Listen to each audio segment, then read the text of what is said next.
What's happened in the industry is protocols have been elevated to something too complex. It's not. It's a risk assessment tool, and I'm going to tell you some things to do before responders get there.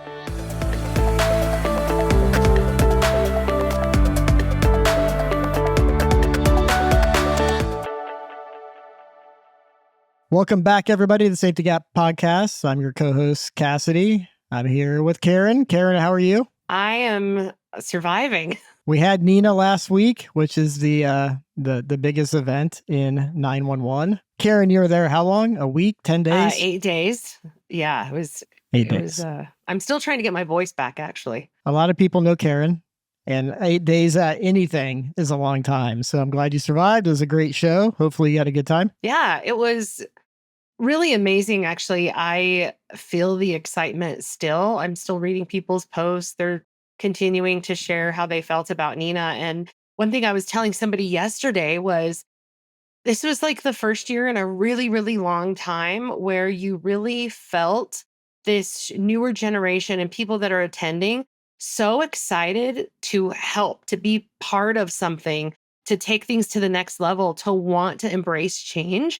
So I'm like, man, things are coming. And these next couple of years are going to be super exciting. And it all started last week, I feel. So the energy was just palpable. Yeah, it was my second time at a NENA, and it's just so rewarding being around public safety professionals, and in particular 911, and just hearing what they need from us and kind of the change underway. And I agree with you. There was a lot of momentum and excitement. So it was wonderful being there. All right, let's welcome our guest. Chris, how are you doing? I'm doing great, guys. It's a privilege to be here. Thank you for having me. We love having you. So you're the CEO of Total Response. We want to get into that. You too were at NENA, which obviously you've been to a few of those. Any takeaways from your end? Yeah, man. I think it was my 27th or 28th NENA. No kidding. Yeah, I'm that old. So do the math. Anyway, I got to echo what Karin said. It wasn't just the tech. I mean, obviously technology is changing every day. It was the energy and the people. And it's not just, I was thinking about it, the demographics, and certainly there's younger people coming in, but everybody, even the gray hairs like me, everybody seems a little more energized. And I think it has a lot to do with how much attention that, the standard of care continues to get better, which is good for everybody. It's good for us as users of the system. And just the energy was palpable. So it was really fun. I really had a great time. NENA continues to just exceed expectations and do a great job. So I had a blast. I'm still stunned at 27 or 28 NENAs. That's impressive. It's been a hot minute. But that's evidently. Yeah. You're taking the lead on that one, Chris. I don't remember how many I've been to, but I know it's not that many. It was we've been around. So Total Response started as PowerPhone, and PowerPhone was incorporated in 1983, and right around the time NENA came out. Too, was in the early 90s when Bill Stanton started NENA, and we were one of the first vendors. And I don't think the company's never missed a show, so we've probably done 35 or so, and I think I've been to at least 25 or 26 of them. That's incredible. Why don't we get into this a little bit too on just, would love to hear the origin story of Total Response. And obviously it was PowerPhone before that. We love having CEOs on the show because obviously the history is deep in the companies and so forth and so on. So we'd love you to just kind of kick off for the audience who may not know as much about Total Response, a little bit about the background. Yeah, I'd love to also thank you guys for just shining a light on this. Obviously the call taking process is super important. It hasn't always been recognized as that vital link in this emergency response chain. Historically, it was the response began when the sworn officer or paramedic or firefighter arrived on the scene. And sometimes that could be 4 to 6 to 8 to 10 to 12 minutes away. I grew up in a very rural community. We had 6,000 people, volunteer ambulance, volunteer fire, and a state police that kind of monitor the area. So my response time would be 15 or 20 minutes. And God forbid I had a choking child or some other type of emergency, that would be a big problem. So that was kind of the impetus for why PowerPhone in the day, we're Total Response now. But PowerPhone was incorporated in 1983 by my dad, Phil Salafia. But really the impetus for starting the company started in 1968. My dad was a young Connecticut State Trooper. And in Connecticut, it's a big thing where troopers ride along. So in Connecticut, you have one car, one cop, and they're kind of responsible for that area. My dad was dispatched to a call that was coded at the time as a sick person call. And again, we all kind of stereotype. So he was doing his roll up to the scene. So he's assuming, we're not supposed to assume or stereotype, but everybody does, right? We're humans. So he assumes being dispatched to a sick person, that he's dealing with somebody maybe with abdominal pain, or somebody's vomiting, or somebody's just not well. So he rolls up, and he was in Connecticut. It's a very rural area of Connecticut. It's actually where the casinos are now. But back in the day, it was just cow fields and old pastures and farms and homes. And he rolls up to this Victorian home right out of a Norman Rockwell painting. And there's a woman sitting outside, older woman sitting outside, and she kind of goes like this and points upstairs. She's like, okay, whatever. So he's a big burly cop, he's bulletproof. So he goes strolling up the stairs casually, waiting to find this sick person. And if you picture these old Victorian houses, they have the long hallways with the big wooden doors. And at the end of the hallway is a guy, and this is the best stories are true stories, right? At the end of the hallway is a guy in a rocking chair, and he's rocking back and forth, and he's holding a shotgun, right? My dad's like, uh-oh. And there's two words that are said all the time in public safety in these situations. I'm not going to say them because I don't want to get you that change the rating on Spotify or on your podcast. But anyway, he says that, and he's like, this is not good, right? And obviously, the situation worked itself out. He was able to disarm the person, get him the help they needed.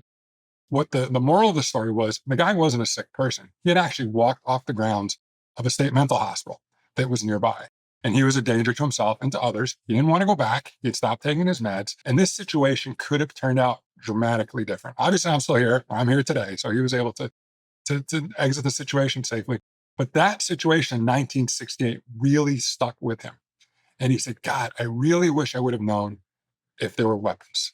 How much that one little question, are there weapons in the house, would have made the difference. And that was the impetus for him starting PowerPhone. So, 40 years later, or I guess 30 years later, whatever, do the math, is he realized that, how important that call taker, at the time we all called them dispatchers at the time, call taker, telecommunicator, dispatcher, but how important they were in the chain of survival, not just in protecting the victim, but also protecting the responder. And that was really the impetus for him starting the company. He started in 1983, and he started it primarily as a training company. And he and a few other trainers would literally travel around the country. They had a training bag.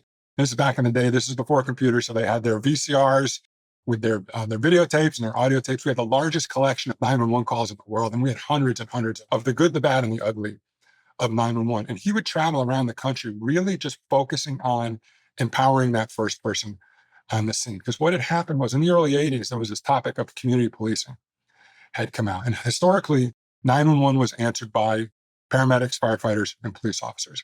And then in the early 80s, mid 80s, this concept of community policing came out, which meant get the officers out on the street, right? You want to see them playing basketball. You want to see the cop on the corner walking the beat. So what that means was we needed to backfill in the call taking function. And what you did was you backfilled with civilians.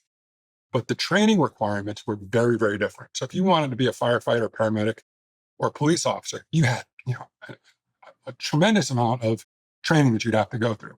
Back in the day, the requirements to be a call taker or dispatcher was basically knowledge of the city streets and could you talk to somebody in crisis? What does that mean, right? So PowerPhone at the time they really were the standard setter for delivering this type of training. And over that time, my dad, they spent, the amount of Marriott miles that this guy had. I remember he would get TVs would show up at our house because Marriott's like, you have to cash out your miles. And the towels that he stole and the soaps and the different things, it was fascinating. But I grew up with that. So I was 12 years old when he started the company. I remember in the summers home from college, working for my dad, and just really kind of a baptism by fire and watching these guys. Really, it was like 911 was like the Wild West back then. And it was just awesome to kind of watch this birth of a profession. And I think that the thing that I take with me, my dad passed away about a month ago. And I think that the lasting thing that I really take with me, I've thought a lot about this when he was a parent, you kind of get introspective and think about this, was how much he cared and how much he wanted to. So the company name, PowerPhone, was the power of the phone. It was actually about empowering the people. It was about recognizing and shining the light on the people that didn't have a light shined on them. They were kind of like the call taker was kind of pushed off the back. It was a civilian, okay, this is a quasi-military environment, if I can say it was kind of also male-dominated.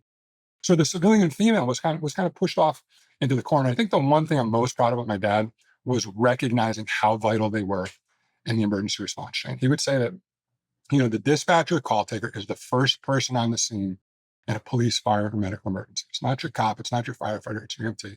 It's what we all ascribe to, right? That 0-minute response time. So as I kind of get a little melancholy and think back, I think that's my big takeaway is recognizing that, we call it that first responder, and it's real and it's true. So long answer to your short question. I love that. And it's an amazing story, and obviously sorry for your loss. So he starts the company in 83. So he obviously has his epiphany in 68, starts the company in 83. Given the company's been through this entire journey, I'd love you to kind of elaborate a little bit on the evolution of dispatch or the call taker in 911, it seems like you had a front row seat to this from the wild, wild west to kind of where it is today and Yeah. what that meant for the company on that journey. Let's think about it. So back in the day, it was the where and the what, right? That's your job. Find the where, find the what, send the help. The responders will take care of it. But again, you talk about all these variables. I mean, there's traffic, there's weather, there's all these things. I said, I live it's going to take me 15 minutes to get an ambulance. My kid's got a blocked airway for 15 minutes. That's a bad thing for everybody. So watching that evolution, watching that standard of care evolve has been really, really powerful for me. I think you talk about the workflows, you talk about things. So one of the things I looked at was, training is awesome. We do it. We're all leaders within our organizations and we want to send people to training, but training on its own is very effective in the near term. But the more time passes, skills can erode and skills can kind of almost get devalued. You walk out of a classroom and you're like super dispatcher or super whatever, super marketeer or super whatever you are in your profession. But if you don't have processes or workflows to fall back on, your skills are going to erode. So that's what we found is, call taker would come out of a class and ready to rule the world. And 3 months later, they're pretty good. And 6 months later, they don't remember who their instructor was, right? So what happened with PowerPhone was we recognized that protocols needed to kind of become part of this process. You couldn't just stand in a classroom and tell jokes and do role play and tell war stories. You needed to give them tools and a framework of processes and procedures to kind of fall back on. So that was kind of the next step. So we went from training and then we evolved into this provider of a protocol system, call handling tools. I'd love to kind of double click on this notion of a protocol just for folks who may not be as familiar. The way I hear you explain this, I would assume the protocol may have started as a training tool and then became maybe more ingrained in the technology, or maybe the evolution of like what is the protocol and then kind of the evolution of that. It's a great question. It's probably one that not too many people take. Again, I'm thinking about this. I've been doing this for 30 something years now, which is fascinating to me because I don't think I'm that old. But the reality is, you started really young. You started when you're 10. Exactly. I did. So the thing is, protocols first were started, it was 1967. There was a Department of Transportation, National Highway Traffic Safety Administration, DOT NHTSA grant, that wanted to see how pre-arrival instructions, things you can do, things you can tell people to do or not to do before responders get on tape, could pre-arrival instruct and impact the outcome of motor vehicle accidents. So the DOT put out a grant, and the founder of Priority Dispatch, Dr. Jeff Clausen, was the medical director at Salt Lake City. He was fired back in the day in Utah. And he was kind of the forefather of writing these protocols for medical emergencies. And so my dad looked at those and contacted the DOT, and we were authorized through the DOT NHTSA to put out these EMD protocols as well. So back in the day, there was PowerPhone and there was Priority Dispatch had these EMD protocols. Now my dad was a cop, and he's like, medical's great, but the reality is only about 10% of the calls coming into 911 are medical calls.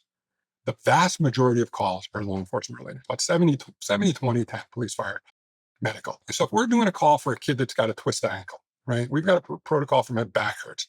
Why don't we have a call for dad? Why don't we have a protocol for daddy's hitting mommy again? Right. So that was my father's big idea. It was, okay, I'm not devaluing EMD. EMD has saved millions of lives probably at this point. But why can't we standardize or structure the call handling process for police and fire calls as well as medical? So that was really, I think, my father's biggest contribution. Was prior to PowerPhone, there were no protocols for police and fire dispatch. There were EMD protocols going back to, I guess, the 70s, before my time.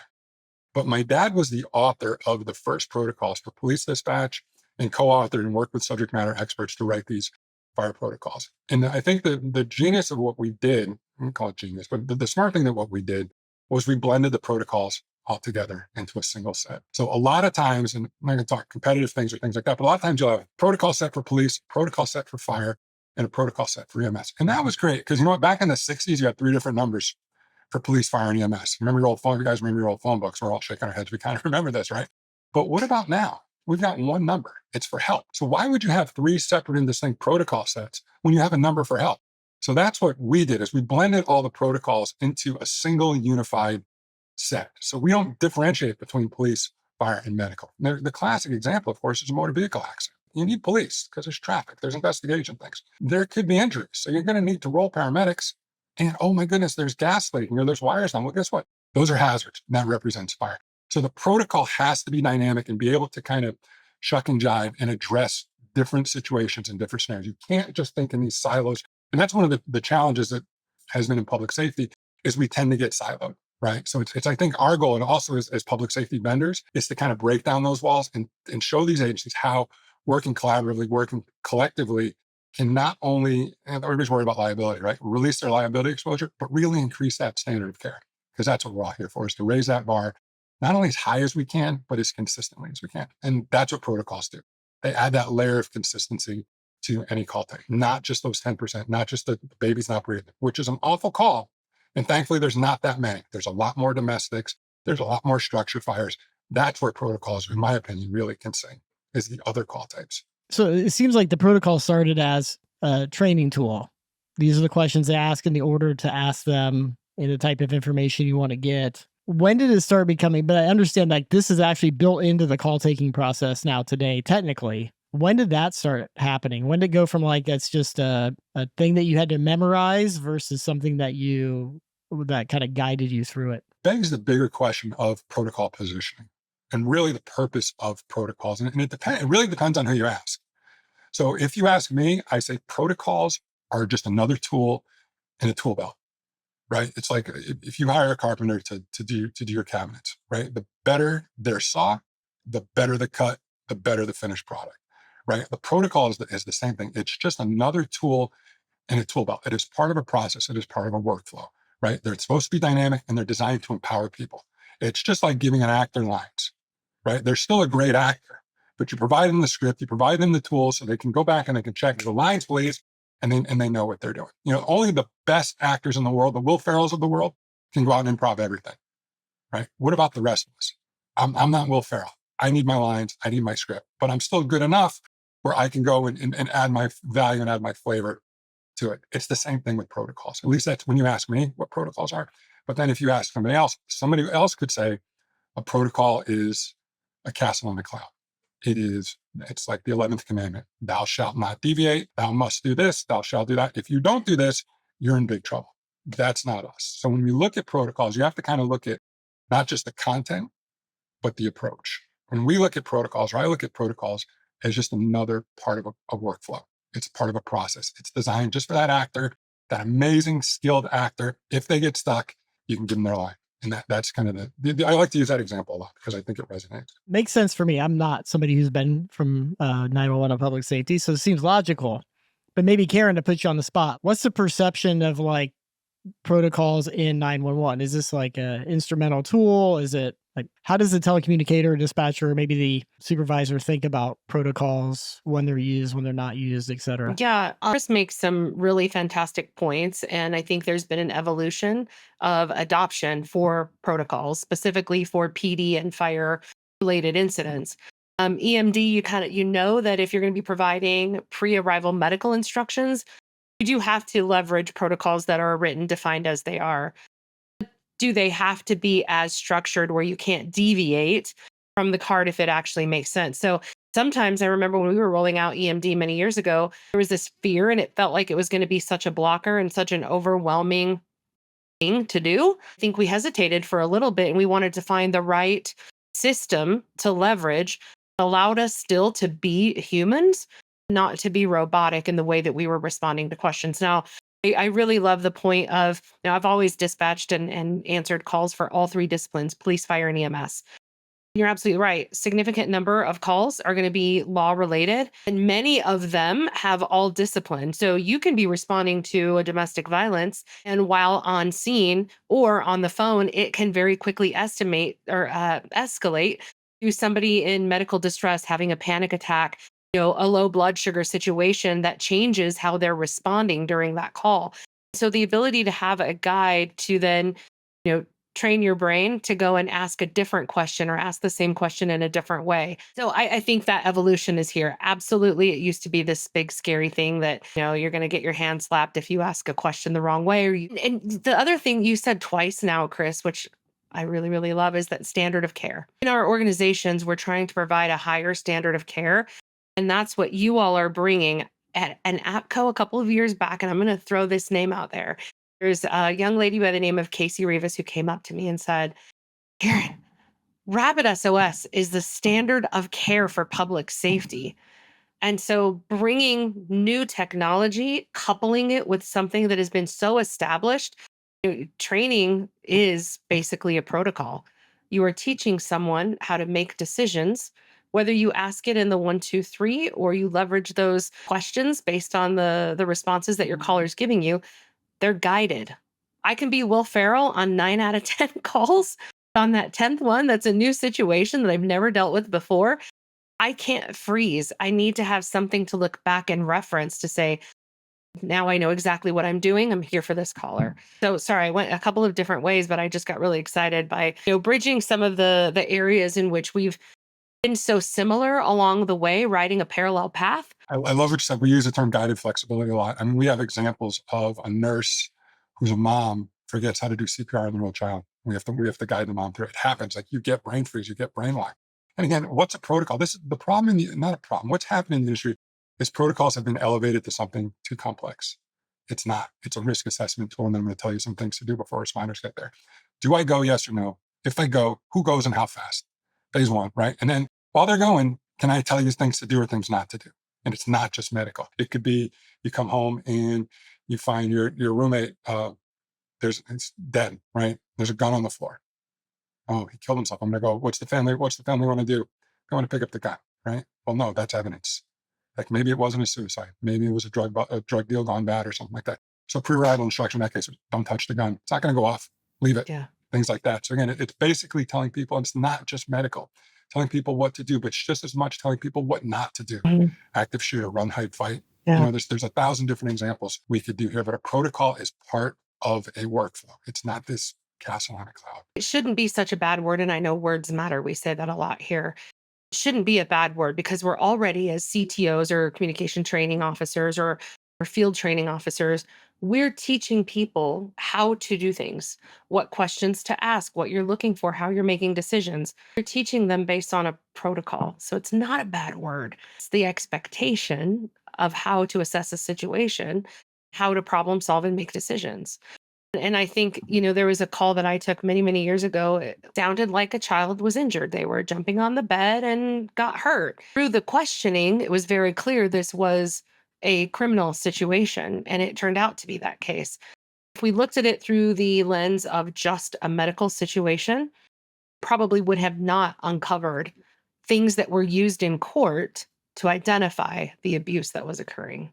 So as I hear this, which is a great explanation, I assume there's almost an infinite variation of calls that one gets. How are protocols structured just for a call taker to be able to kind of go from knowing no information to like a lot of information, given just the uncertainty of every single call? It's a great question. It drives right to that concept of guided flexibility. It's a script. It's a tool. It is not the end all. First of all, one size does not fit all. You cannot write a protocol for every single incident. You have to empower your people.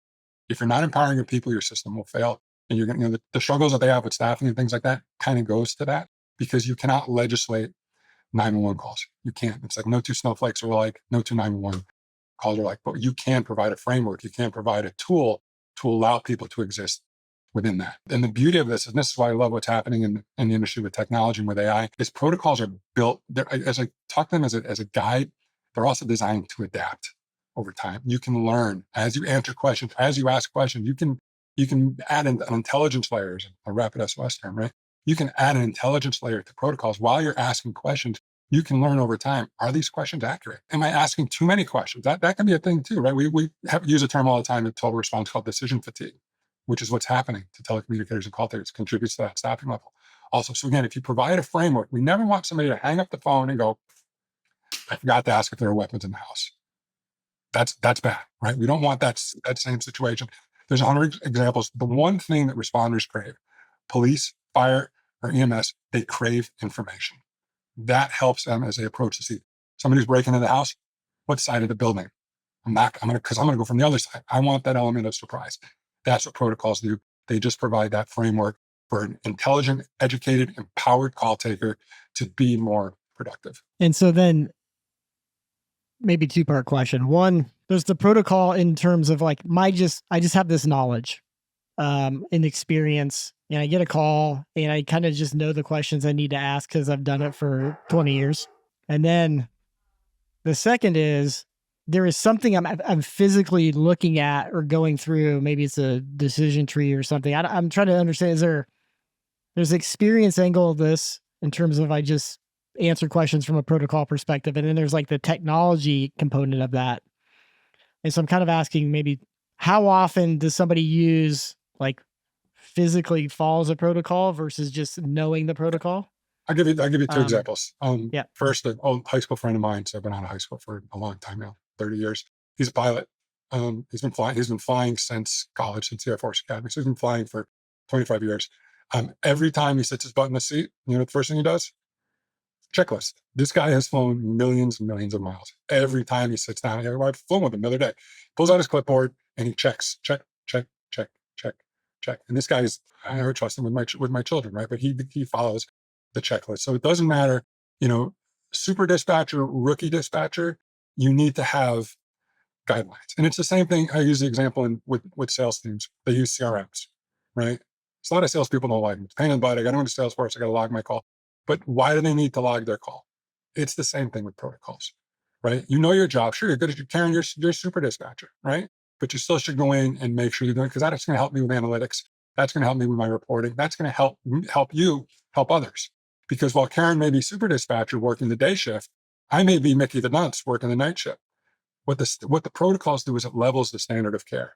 So, you know, if Cassidy, if you call 911 during the day, Karin answers, life is perfect. You call at night and I totally screw up the call, that's no good. So the standard of care is up and down. That's liability for the center. What protocols do is it levels the playing field. Super dispatcher, Mickey the Dunce, we're going to provide that same standard of care and that same level of service. That's super important. And so then what am I doing as a call taker? I'm just answering the phone and then I have a screen in front of me where I kind of pick what type of call it is, or does it dynamically know by listening to the call, or like what's today? So let's talk about today, and let's talk about future time. For folks that were at NENA and we're at the RapidSOS booth, maybe saw a little tease on what's coming. Today, we have to find the where and the what, right? So it's all right. We're using it as a call taker, and I'm not going to speak for Karin, who's got a lot more experience than I do in this.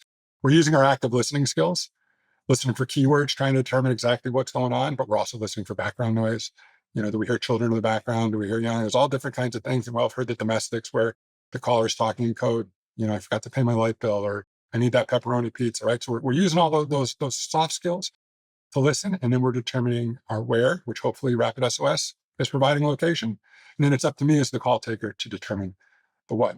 Once I get the what, I can enter my protocol and start my decision tree, which is our primary questions, which is basically trying to do that risk assessment. Do I need to go? If so, yes or no? If so, who goes and how fast? Once I get that part stand away, then I can have the fun time and I can start asking questions and maybe getting into a little bit of pre-arrival instruction. That's today. Tomorrow, with what we're seeing with AI and some of the awesome technology that vendors like RapidSOS are working on, that protocol could not only be predefined for me, but based on other data points, could actually, some of the questions could be pre-populated. The answers to the questions could be pre-populated, which talk about efficiency. I mean, that's, even for me, somebody who's been doing this for a hot minute, is absolutely mind-blowing to me. So Karin, maybe you can comment even more on that. Yeah, one of your points, you said field responders want information. And wow, since, the 70s, we've had information, we've had data.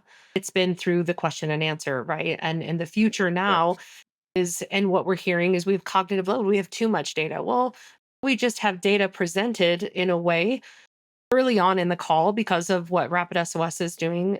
You don't have to ask all of the questions.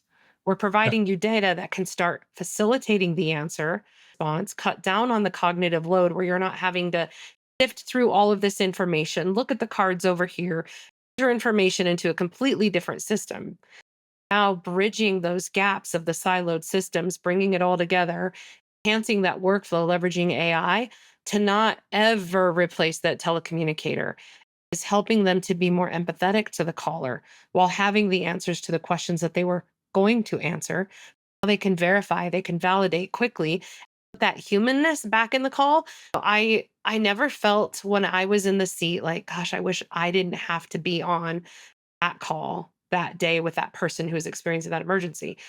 So how do we change this for our call takers to that what they're doing is truly helping somebody, truly helping a citizen, never have to go home and wonder, I have asked another question. Could I have given different instructions? Well, because now it's all going to be there. It's defined for them. It's going to help support them in the work that they're doing every day. And it's going to be kind of this assistant for them so that they can put their humanness back into that call, their care and compassion. And then for the citizen, I mean, you even said this, nobody is a professional caller. So even as a 911 professional, not a professional caller, if I am in an emergency, and this happened to me when I was pregnant, I got involved in an accident and I gave the wrong direction of travel, didn't even think about it. I was like, I got this. I'm a 911 professional. So no one is a professional caller. So it helps to guide that caller through their emergency, whatever level that may be for them. May not be the biggest emergency I've ever taken or call I've ever taken, but for them, have a positive outcome and a great experience getting the help that they need at the right time, out the frustration of, why are you asking me so many questions? Just get them out here. And that's the experience that it has been for citizens for so many years. And Chris, you'd mentioned you use this term kind of guided framework. And I assume like where the technology is going in AI, it's like the ultimate guided framework. It's, I guess, listening to the call, taking in data from sensors and other things, and basically saying, hey, I recommend you ask this question, or we already know these things, so go this direction. And maybe you can actually get more information on a call than you could in the past because it's optimized for the short amount of time that you have. Yeah, I mean, we all use the example. I grew up playing sports, right? And you'll remember your best coaches. Like think of this as you having your best coach next to your mentor, right? You're the person that you trust the most is next to you saying, "Hey, don't forget this." It's amazing. And the other big thing is, one of the demo I saw at the RapidSOS booth at NENA was back in the day. Again, I'll date myself again. Talk about landlines, right? Pre-mobile, one call, one dispatch. Is that the situation today? No. That motor vehicle example I use, 30, 40 calls. So what happens? A lot of times we talk about this decision fatigue. They get the first call, they dispatch, and we can kind of shuffle aside the rest of the calls. Well, what if that 17th call had additional information? That was a hit and run. And that was given the description of the vehicle that was leaving the scene.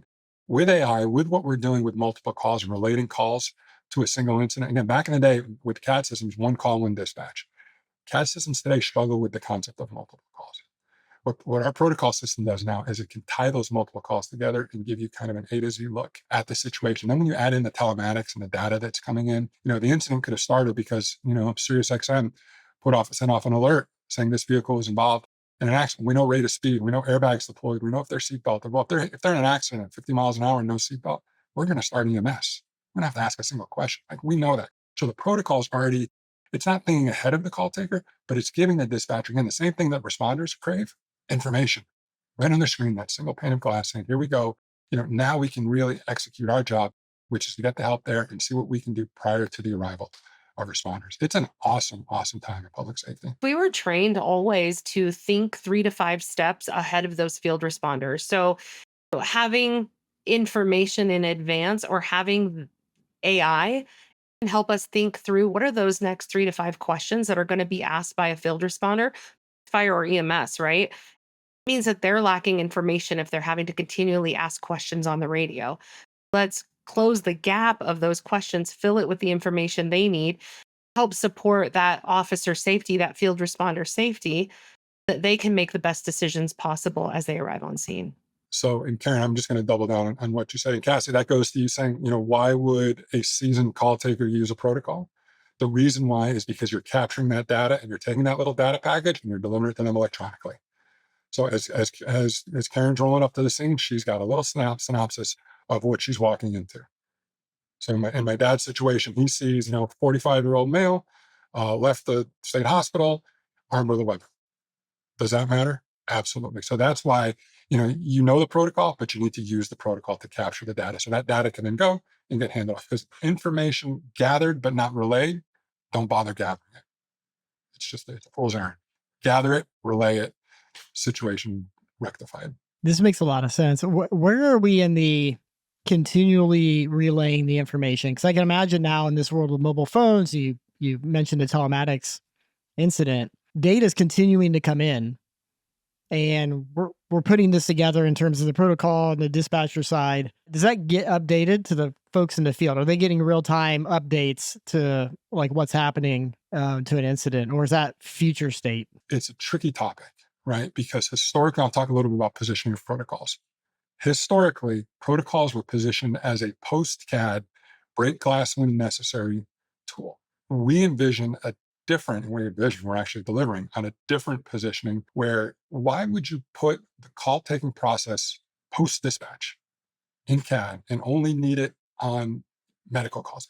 It doesn't compute to me. It doesn't make sense when the trickier calls are often law related, fire related, or those combo calls, right? The ones that need everybody's got to go because things are happening. So I think the idea of this concept of protocols first really, really resonates to me because you're adding intelligence to the decision-making process. Subjectivity, I'm not going to say subjectivity kills, but subjectivity is dangerous, not just from a health and safety side, but also from a liability and a standard of care side. So getting that information, structured information gathering process at the front end before the dispatch process really adds that layer of objectivity. And then that information, if you're asking those questions, you're capturing that detail, that's adding intelligence to your dispatch, getting it off to the responders, whether you're passing it through the CAD system or you're getting that directly through other channels. It just makes sense from a process and a workflow standpoint. It is a more natural way of doing things. And that's what society is going to demand. One of the reasons we struggle with staffing is because the workforce today doesn't suffer fools. They recognize it's like I've got kids that are in their 20s, and it's like they don't like information overload. They want it like it's everything's 5-second Instagram reels. And I think that workforce is the same thing. So if you're showing them a elongated process where they have to play 20 questions with a caller and then do it, it doesn't compute for them. But if you can show them an efficient, intelligent workflow, they're smart. They're smart consumers. These kids, and these are our workers now too, right? They're going to get that and go, that makes sense. Oh, and I can actually add my own flavor to that. Of course you can. That to me is a win. You want to address staffing, make the workflow better, make the job easier. Because it's a hard job. And these people work their butts off for not a lot of pay and very little platitudes. It's interesting. When I first heard you mention the protocols first, and I heard kind of the way it works today, kind of post CAD, I'm like, what's protocol second? Like, it didn't make any sense to me. I'm like, wait a minute, the calls happen and now we're using protocols? Like, that world it was not being in that world. It was hard to comprehend that flow. It made no sense to me. Now, what you articulate makes complete sense. Yeah, my grandmother would call that bass backwards. I mean, it does not make sense. But that's the way it's been. Again, it's been an industry we got a little stagnant, and as vendors, this is why I'm so excited with what I saw at NENA. And it's not just RapidSOS. There is a feeling, not just with the vendors, but with the industry, that things are awesome. Things are getting better. Things are going to continue to evolve and improve. And it's a great time to work. And they have to. Yeah. You were just alluding to the reasons why they have to. Our generations are shifting in the way they're consuming information, in the way that they're decision making. Your field responders out there that are wanting information in also a very different way. Gone are the days of the old processes that we used to have and the systems that look so tabular and antiquated, right? Something that's new, that's modernized, that helps them make very quick decisions, effective, and get this information out there. Some cases, you don't have as many 911 calls as you used to, but the 911 calls that you do have are a little bit more complex than they used to be. Nothing is very simple anymore. So, having some of these guide cards and I call them cards because, that's what we used to call them back in the day, but they're not anymore. These guided protocols are flexibility too, and how the style in which I'm asking the question. So I don't sound like a robot.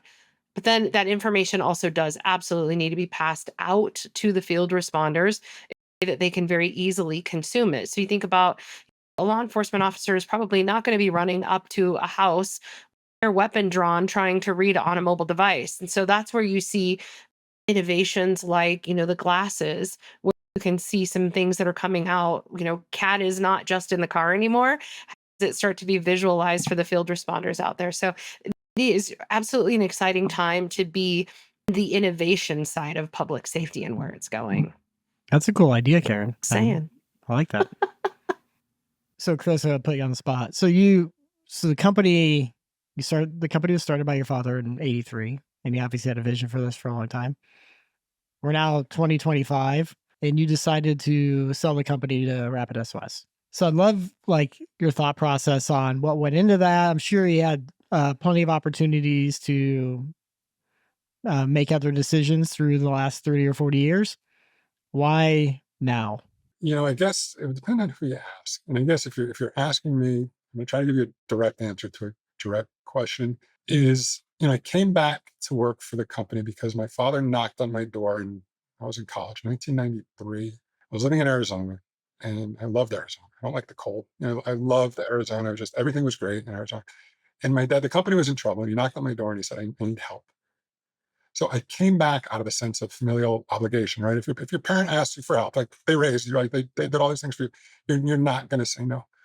So I came back for him and to help him, but I stayed, I think, for the people within this industry.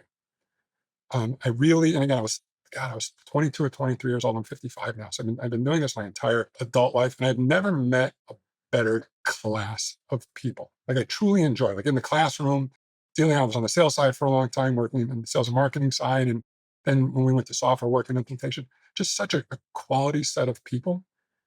And when you blend that with the people that I work with at Total Response, and there's people who've been with me for 25 years, they are also true believers. I have people that are very, very passionate about, we call it making 911 better, is one of our taglines. And I think for me, I had gotten to a point where I was watching the industry, I was watching the innovation, and we were good. I mean, we're making money, a great, great company, but I saw the ceiling. And I knew what I would either need to do two things to take it where I need it to go, because I really am passionate about this protocols first concept. I think, and it's not just, it's a blended approach, and it's in front of the CAD system, and it's part of a workflow. It is not this castle on a cloud playing 20 questions with a caller. If you get a call from a guy who says, my God, my wife is having a baby, like I see the head. The first question does not need to be, has the wire broken? I'm sorry. Like, and I've got audio of this stuff. Like, that's not the way this is going to work moving forward. And my dad passed away, but I take a piece of him with me. And as long as he's still in the back of my head saying there is a better way to do this, then I have to do that. So I guess to directly answer your question, I looked at I don't think I sold my company. I think I merged with a company that has a vision to do something on the grandest of scales, has the people. I'm so impressed with the people in this organization, has the people, the horsepower, and the desire to take what I'm doing, and I call it supercharging, just adding. You want to add whitening, like Chris, whatever we need to do to this thing. Like you're taking what I think is a pretty good idea, and by blending it into Unite, which is an awesome idea, I think the future is very, very good. Not just for me, not just for us, but again, I use this example as we're also users of the system. Like I've got kids. My kids will have kids. Like I know a lot of you guys know a lot of people. I want 911 to work. It friggin' matters. And it matters a lot. So I think for me, Cassidy it wasn't an exit. Like I'm working harder now than I worked before. It was great owning your own company. I was pretty chill. I had a great leadership team, and I could kind of, I said, you asked me how my week was. I said, I was talking to my boss all morning.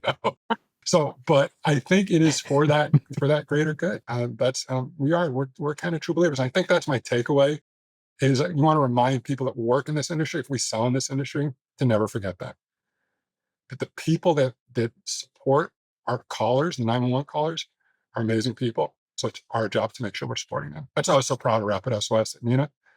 What you guys did, like that, the shindig you did on the ship, I call it a boat on the ship, was so amazing. I was talking to one of the marketing people. Right? I'm like, when's the CEO going to speak? Like, come on, this is a captive audience. When's the boss going to get up there and like start throwing out RapidSOS stuff? It's just it's not about us. It's about them. And that's why I sold the company to RapidSOS, because it's not about us. It's about them. I appreciate you sharing that. That's wonderful. Yeah. All right. So now I'm going to ask you to kind of break out your crystal ball, and let's think about where we can take this industry in the next, 3 to 5 years, if not further. Like paint your vision of like what this could be. Yeah. I like Karen's idea with the glasses. That's pretty good. Yeah, I don't know. I mean, I might be too old to answer that question. I mean, things are just evolving so darn fast. I do know that we have to be careful of information overload. And that's why I'm looking at, if anything, I'm devaluing protocols, because they're not this giant, I like use the term castle on the cloud. It's not that. Like it's just a piece of somebody's got a busy job. They're watching cameras, they're doing radios, there's so much going on in the center. Our job as vendors is to grease the skids, right? We're brush cleaner. So with your children, your job is to clear the brush, but not clear too much brush.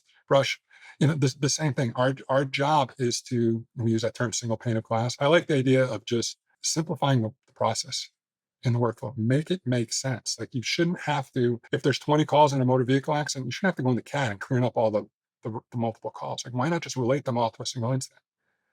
Things like that. Streamline it. Don't make them play. Don't make them play 20 questions with the caller. You don't have to ask if the water's broken, if the baby's crowning. No crap, the water broke. It doesn't matter. Like let's talk about the kid and the mom now. That's, to me, it's what I want to see is simplifying, because it's a hard job and it's a stressful job. So I'd like us as vendors to make it easier for those that are answering the call and sending responders and protecting people. Yeah, I really like that. I think we can often get caught with more information, more intelligence, more tools. Like it's kind of easy to add all this stuff, Sure. but it just makes the life of the person using it hell. So this notion of like, this should all actually make our lives simpler, not more complex, or make the life of the dispatcher or the telecommunicator more simple, not more complex. And I do feel like that is like the point that we need to tip. Meaning we've gotten way more information into their hands, but we've also probably made their lives a lot more complex. And so how do we simplify that? And that's what, information and intelligence should do. If it's real intelligence, it should make the life of the caller more simple in some ways, or the person on the call or making the call. As Karin said, nobody's an expert in calling 911. Anything that you wish I asked you that I didn't, or you wish that Karin brought up that we didn't? What did we forget? You know what? I think we nailed it. I'm very happy with the way this conversation went. And like I said, I appreciate the time. Karin, any parting words on your side? Now, really excited for what's coming next, right? And we've already seen some of the teasers at NENA and how Harmony is starting to also just create this summary for the call taker as well. So for all the call takers, dispatchers, supervisors, managers, all the field responders that are listening to me when I say that we think about you and we do take all of your feedback very seriously. When we say built by public safety for public safety, that's truly in which we work. We're out in the field, listening, watching, and writing down what you share with us, because the work that you do is incredibly important. And it is critical that you have the tools necessary to create noise, but to help you provide the best care possible in the most efficient and effective way to that person that's experiencing your emergency in that moment. And together we'll be serving these communities and RapidSOS with total response and bringing their family into ours. We'll be there right by your side. Yeah, and I would like to end and just say thanks to you, Chris. You said some wonderful things about why you decided to merge your company with RapidSOS, and the feeling from Karin and myself was back. Your people are amazing. It's such a joy working with them. Their energy, their excitement, their knowledge. It's I don't know if I've ever been in a situation where two companies came together that had more alignment in terms of just good people. And so I think that's a testament to your father and to yourself and kind of what you built. So thank you. Thank you, guys. Like I said, it's an honor and privilege to be with you, and we're super excited for the future. So thanks again.